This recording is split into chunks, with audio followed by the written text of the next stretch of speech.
ما در جمهوری اسلامی این روز را روز عید قرار دادیم، روز وحدت قرار دادیم. این هفته را یک هفته جشنی قرار دادیم، اسمش هم گذاشتیم هفته وحدت.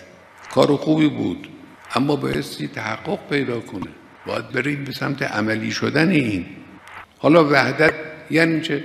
مراد از وحدت قطعاً وحدت مذهبی نیست، یعنی این که این به مذهب اون در بیاد، اون به مذهب این در بیاد، یک مذهب، نه، این قطعاً مراد نیست. وحدت جغرافیایی هم نیست، مثل اون چیزی که در دهه‌های 60 میلادی و 70 میلادی بعضی از کشورهای عربی با هم اتحاد پیدا کردن، اعلام کردن که یکی هستن، که نشد و نمیشه و امکان نداره.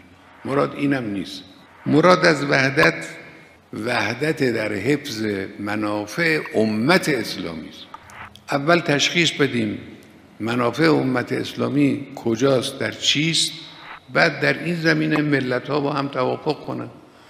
دولت‌ها هم اگر چنانچه انشالله به این راه هدایت بشن، خدا دلهاشون رو به این سمت بکشانه، در جهت منافع امت اسلامی اینا توافق کنن، ببینن امت اسلامی امروز به چی احتیاج داره، با کی باید دشمنی کرد، با کی بایستی چجوری دشمنی کرد.